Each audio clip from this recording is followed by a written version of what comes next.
Checkmate vem de Sharmat, em árabe, e significa rei morto. Xadrez é o tema da universidade que está começando agora.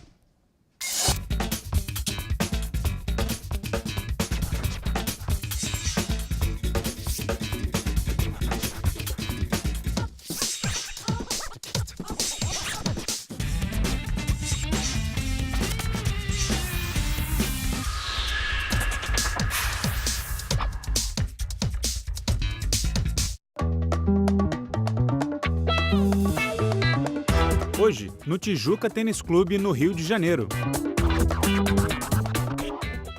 Uma mistura de ciência, competição e arte. Um esporte chamado xadrez, que às vezes começa bem cedo na vida da gente. Na sua vida começou com que idade? 3 anos e 8 meses. Foi quando você teve o primeiro contato com xadrez? É a primeira vez que eu comecei, quando eu aprendi a mover as peças e comecei a jogar. E aí, qual foi a sua sensação? De que seria realmente uma coisa que ia te acompanhar o resto da vida? Eu meio que muito me senti assim, porque eu pensava que ia acompanhar, acompanhou. Como é que se um novo mundo abrisse na minha cabeça? Um mundo onde o xadrez era importantíssimo. E você, com que idade começa? Comecei com 14 anos. Na época que eu comecei, os grandes campeões começavam mais ou menos com 6 anos de idade e a idade mais comum para começar era entre 8 e 9 anos. Hoje os garotos começam com 4, 5 anos. Isso é muito em função da informática, por exemplo, né? Que criou um acesso muito mais fácil ao jogo para todo mundo. Ao contrário do que a gente pode imaginar, que a informática afastaria. Você dá aula, por exemplo, para a garotada. Como é que é a maneira com que eles se aproximam do xadrez? Então, é mais um joguinho. Eu transformo isso num joguinho, né, de forma lúdica, sempre brincando de guerrinha de peões, batalha naval, e propriamente vou ensinando as peças, porque o que, na verdade, eles admiram são a beleza das peças, né? Então, para eles é um jogo diferente, só com algumas regrinhas diferentes. Então, eles aprendem a se portar, ficar mais quietos, se concentrarem mais. Ele falou a beleza das peças. Então, a gente está falando também de um pouco de arte incluída no que a gente chama de jogo e ciência? O xadrez ele pode ser encarado como arte, né? A gente joga o xadrez e tem uma sensação estética com o resultado da partida, com a criação de uma bela partida. O que seria uma bela partida de xadrez? Você fazer uma combinação, um ataque bonito, em que você consegue dominar o adversário, mais ou menos isso. Aí ele já vai trazendo, por exemplo, um ataque, né? A gente já vai vendo que existe uma maneira de jogar que, inclusive, pode ser estudada. Sim, com certeza. A maneira que você joga é como você está planejando na sua cabeça, o que é a estratégia que você vai usar. Isso a gente consegue estudar vendo partidas, sabendo como o adversário está jogando, vai vendo as partidas na internet, então fica muito mais fácil assim. Aí a gente pode dizer que cada enxadrista tem um estilo pessoal. Sim, com certeza. Eu gosto mais de jogo posicional, por exemplo. Que você... Posicional? Isso, é você colocar as peças nas casas certas, dominando, indo de pouquinho em pouquinho avançando. Essa maneira que eu gosto de jogar. Como é que a gente pode situar o Brasil em relação ao mundo quando a gente pensa em xadrez? Muito atrasado ainda em termos técnicos e muito atrasado ainda em incentivo governamental. O Brasil ainda precisa evoluir muito de acordo com o mundo, principalmente com a Europa, né? Mas a gente tem bons destaques. Tem bons destaques, falta só incentivo. Tendo incentivo, a coisa acontece. A Karina falou que ela gosta de um jogo posicional. Você tem um estilo? Eu prefiro um jogo mais tático. Tático? Isso é onde você normalmente tenta enquadrar o rei do adversário o mais rápido possível. Então você tenta jogar com o tempo a seu favor? Exatamente. Você tem um estilo? Sim, eu procuro mesclar um pouco de jogo de posição com o jogo tático. Primeiro, desenvolver as peças, né? Melhorar a situação dessas peças, dominar o máximo de espaço possível e as combinações táticas acabam aparecendo quase que naturalmente, porque no final das contas o jogo é decidido através de golpes táticos, mas depende de toda uma preparação anterior. Você não pode querer atacar do nada. Você primeiro tem que ter boas condições, reunir condições adequadas e aí sim começar a empreender um ataque. A gente vai vendo que é muito mais complexo jogar e estudar o xadrez do que apenas um jogo que as pessoas sentam ali para se divertir. Como é que é isso na hora de ensinar? Na verdade, eles me veem como um paizão, né? Então como eu disse, eu faço as brincadeiras, ensino cada peça, sem pressa de, por exemplo, quando eu ensino com o ensino fundamental 2 com os menorzinhos do 1º ao 4º ano, eu procuro fazer uma brincadeira com eles. Eles sempre estarem jogando, o bispo move desse meio. Então, qual peça que você pode pegar? Eu boto posições, eu boto nos exercícios, eu bolo os exercícios em aula, de forma que todos eles possam estar entendendo o movimento de cada peça. Depois, quando eu vejo que eles estão dominando todas as peças, eu boto todas as peças, começo a brincar e entender um pouco mais da estratégia do jogo. Mas quando, por exemplo, você já está dando aula para alguém para um adulto, mais técnico? É diferente. Como foi falado anteriormente, a gente vai ensinando um pouco de estratégia, a questão da adequação das peças, colocação, tática, combinações. Então você vai ensinando como atacar, como defender, como priorizar algumas posições, estrutura de peões. São várias bases que você tem que estar ensinando dependendo do nível do adversário, do aluno. Até quando a gente fala em estratégia, né, de saber planejar uma ação, a cada lance ser um bom planejamento é muito importante. É isso que a gente tem que buscar no xadrez. Você já senta, por exemplo, para um jogo com um adversário que você já estudou, com uma estratégia pré-pensada? Algumas vezes sim, depende muito do campeonato, depende do torneio. Então, por exemplo, jogar um torneio interno no Tijuca, eu gosto de viver cada lance, viver cada partida. Jogando um torneio brasileiro como eu pude jogar em 2011, a gente já tem que ter algo mais planejado. Ela falou em torneios. Como é que a gente pode entender que tipos de torneios a gente tem quando se pensa em xadrez? São vários torneios. São torneios de curta duração e torneios de longa duração. Tem torneio que dura até um dia só. Tem torneio que é um de final de semana. Tem torneio que demora semanas, dependendo. Tem até o torneio pela internet, que tem muito tempo de jogo. E torneios nacionais e internacionais também? Torneio nacional e internacional. Por isso que no xadrez, além da parte teórica, o bom enxadrista não deve se descuidar da parte física. É de vital importância isso.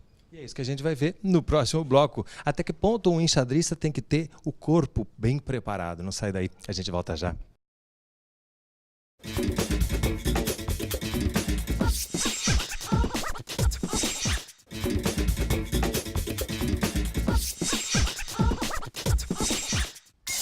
Unidiversidade está de volta no Tijuca Tênis Clube falando sobre xadrez. Um esporte mental ou um esporte que exige um bom preparo físico? É um tema que surpreende muita gente, porque exige um excepcional preparo físico quando você compete em torneios de alto nível, de alto padrão. São muitos dias, às vezes, em que você tem que se empregar com toda a sua energia.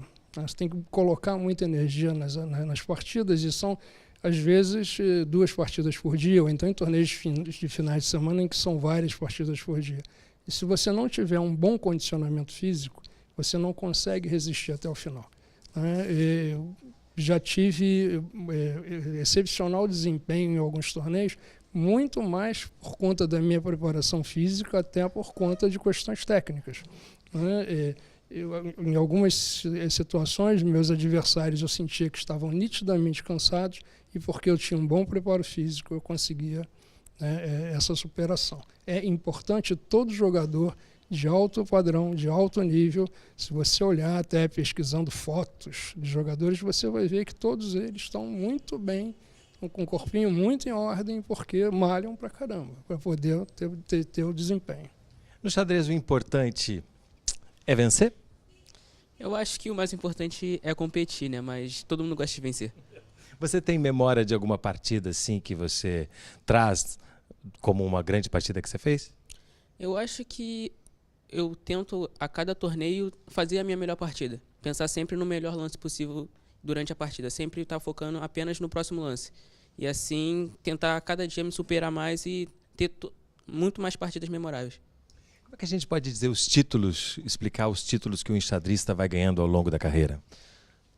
Os campeonatos, né? E ele tem um somatório de pontuação, que ele pode ser nacional, mestre internacional ou até grande mestre, dependendo das vitórias que são obtidas ao longo dos inúmeros torneios que tem, não só no Brasil, mas no mundo. Torneios femininos, masculinos, todo mundo joga junto? Como é que funciona? Existem 2 tipos, né? Tem o torneio feminino, né, que é obviamente exclusivo para as mulheres, e tem torneios absolutos, onde as mulheres também podem jogar, né? Eu gosto muito dos torneios absolutos. Eu acho que a gente consegue ter um nível de xadrez legal e sem ter essa segregação, né, que é até desnecessária. Voltando à questão de quem ganha, quem perde, quem empata, como é que a gente pode entender a relação do enxadrista com a questão do jogo? A gente quer ganhar. Essa é a principal coisa. E perder deixa a gente frustrado. A gente consegue guardar na memória as partidas que perde por muito tempo. Já as que ganha, a gente fica feliz, mas a felicidade dura pouco. É importante que as partidas que a gente perde, a gente analise, estude, procure melhorar, procure descobrir por que errou. E com isso vai fazer com que a gente cresça mais, que a gente jogue melhor. Então, a gente normalmente aprende mais das partidas que perde até do que das partidas que ganha. Como é que a gente pode dividir um jogo para entender as formas de estudar o xadrez? Então, existem 3 fases, né? Abertura, meio jogo e final. A abertura compreende os primeiros lances do jogo, tem algumas coisas decoradas, algumas coisas estudadas. Aí tem os nomes, abertura Rui Lopes, escocesa, são vários nomes, vários codinomes que levam a linhas. O meio jogo é onde as peças se situam, depois de completar o desenvolvimento. E o final é quando sobram poucas peças e você tem que tentar, que uma das formas de você ganhar o jogo é tentar uma promoção de um peão, tentando fazer uma nova dama. Uma forma de você chegar e liquidar o jogo também. O que seria a abertura Rui Lopes que você falou? É a abertura Rui Lopes ou espanhola. É uma abertura antiga, né, que um jogador famoso chamado Rui Lopes introduziu nas primeiras jogadas. Mas como que seria? É fácil de explicar, não? Não sei para quem não é enxadrista. E4, E5, cavalo F3, cavalo C6, bispo B5. Isso é uma sequência de jogadas? Isso é uma sequência de jogadas. É uma abertura das mais famosas. Se não, salvo engano, a mais jogada no mundo. Interessante, né? Porque a gente, quando está acostumado, quando ouve assim, E4, B5, a gente não sabe do que se trata. Do que se trata? É um código, né, que é estabelecido para que você possa fazer o acompanhamento das partidas, ou lendo em livros, ou acompanhando mesmo a partida via internet, né? E é um código tão bem elaborado que eu costumo dizer que o marciano, se cair um tabuleiro de xadrez com a numeração referente e com o livro de xadrez, ele vai aprender só olhando o livro, porque é uma relação alfanumérica, como no jogo da velha. Então você tem da casa A à casa H e da casa 1 à casa 8. Então, olhando como as peças, de onde uma peça saiu, para onde ela foi, você acaba aprendendo até sozinho. Então, tipo batalha naval. Exatamente. A referência alfanumérica é em cima da batalha naval. Então, acaba ficando fácil. O que tem que a gente pode dizer, né, o momento de estar jogando, de concentração, de prazer, de vontade de ganhar? Como é que a gente pode entender esse universo que passa na mente e no corpo do jogador no momento do jogo? É uma pergunta difícil, porque botando para mim, né, eu como jogadora, em frente ao tabuleiro, em frente ao meu adversário, a primeira coisa que acontece é a vontade de ganhar. Afinal de contas, o plano é meu, a estratégia é minha, tudo que eu tenho de conhecimento para jogar é ali. É minha, e está naquele jogo. Então, é a primeira coisa. O batimento cardíaco, uma coisa impressionante. A gente está jogando, está naquele momento, às vezes difícil, às vezes momento de ataque, momento de decisão da partida. A gente está lá com o nosso coração batendo mais rápido. Então, é um momento muito emocionante do jogo. E sempre correndo contra o tempo? O tempo é importantíssimo, o tempo decide a partida. A gente tem um tempo fixo para fazer todas as jogadas. Então, a gente tem que administrar. E normalmente na fase final do jogo, no final, o tempo é mais curto e as decisões são mais difíceis. O tempo realmente é crucial. À medida que a gente vai falando, a gente vai ficando curioso de como que surge esse jogo que é tão complexo e que tem tantas variáveis e que pode trabalhar tanto a mente quanto o corpo, quanto as estratégias. Não, a história do jogo até hoje não existe definição a respeito. Existe uma suposição só de que ele foi concebido há mais ou menos 1.500 anos atrás na Índia. E aí existem vários mitos a respeito de como isso se deu. O fato é que começou nessa região, depois evoluiu, foi para a Europa, onde acabaram as regras mudando, né? Especialmente na Idade Média. Existiam alguns movimentos diferentes dos movimentos que existem hoje, e aí por influência até da realeza espanhola, a dama, por exemplo, mudou a maneira de jogar. Porque nessa época, as rainhas eram muito ativas, né? E elas exigiram mais poder para a rainha no jogo também. Elas exigiram e, na verdade, foi concedido até por uma certa puxada de saco. E, enfim, o jogo acabou adquirindo nesse período todas as características que estão preservadas até hoje. Mas a origem mesmo, ela ainda é uma incógnita. Então, no próximo bloco, até que ponto é possível ganhar dinheiro jogando xadrez? Não sai daí, mas antes se liga nessa dica. Conheça um dos principais sites do Brasil sobre xadrez, Clube de Xadrez Online. Lá você pode ficar sabendo sobre cursos, teoria, entrevistas, os principais eventos no Brasil e no mundo.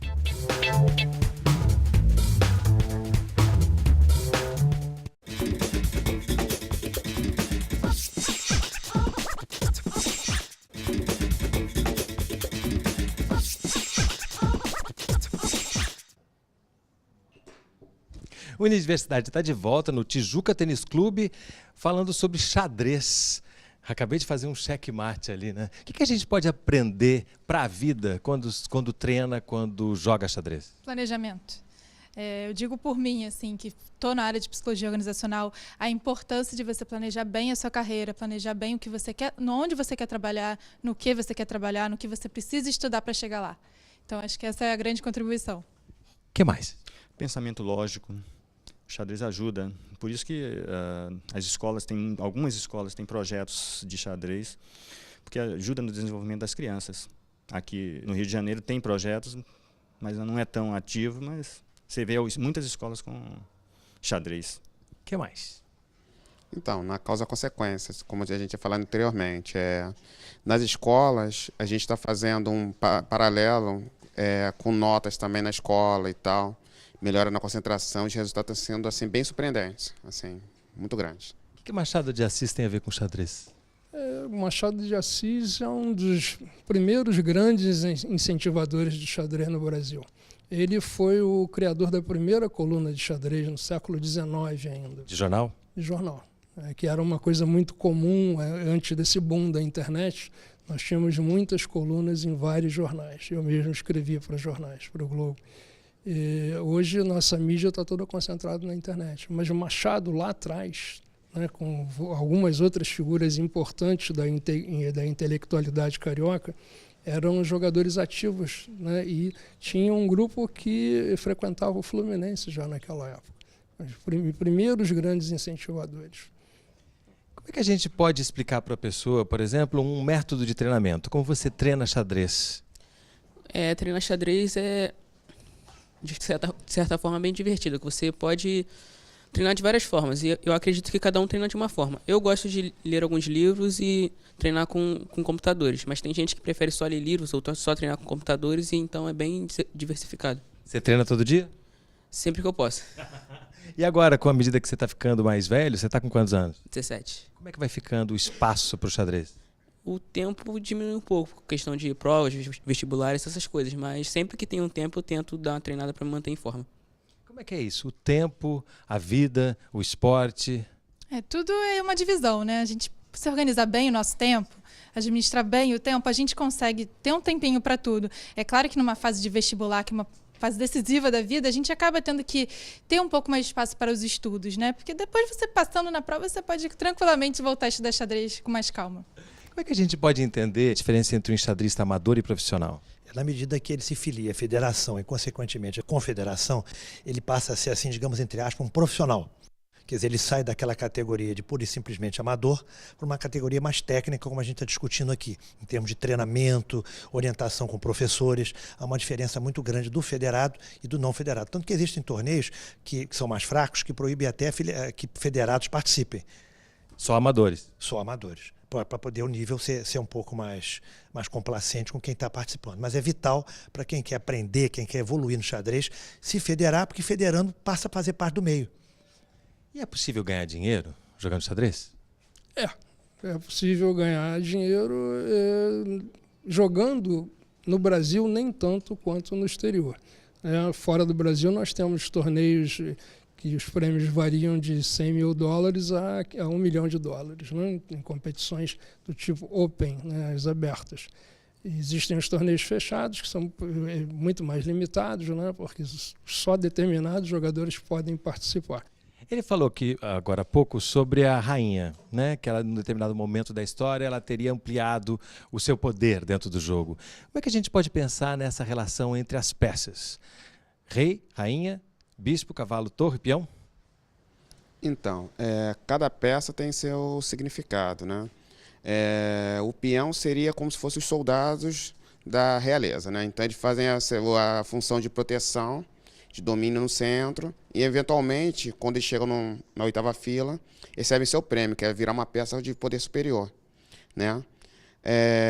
As torres servem também como proteção do rei, né? Como se fosse o castelo real, que aí tem os movimentos especiais, o rock, etc. e tal. O cavalo seria mais ou menos aquela questão, né, da beleza harmônica, dos saltos, da elegância e tal. Por isso que ele tem uma trajetória diferenciada. Uma trajetória diferenciada.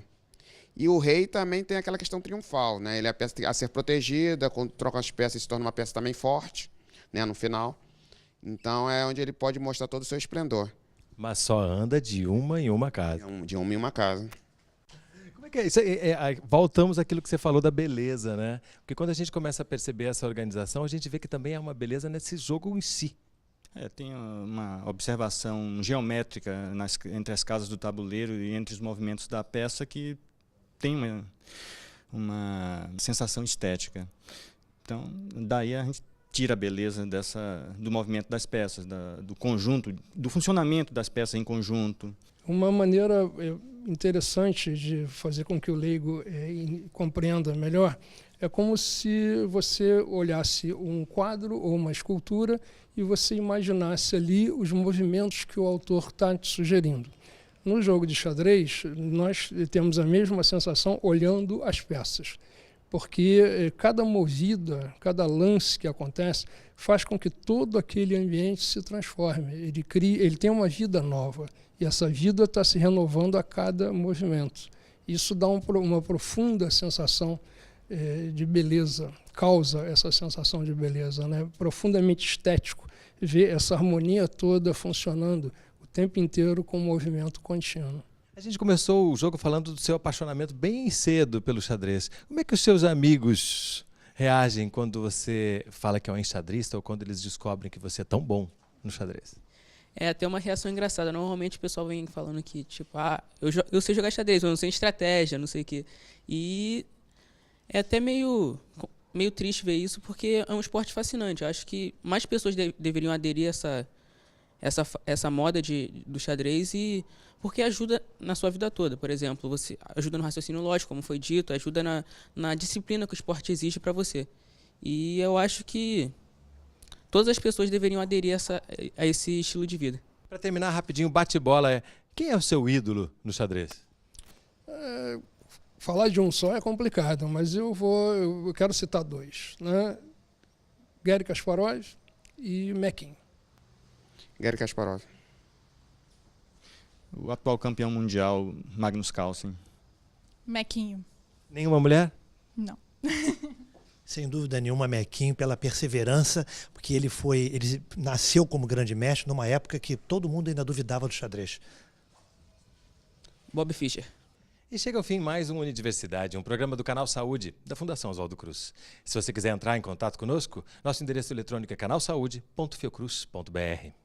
E eu quero agradecer a Lucas, Ricardo, Tadeu, Karina, Wagner e Reinaldo Veloso por mais um Unidiversidade que vocês fizeram.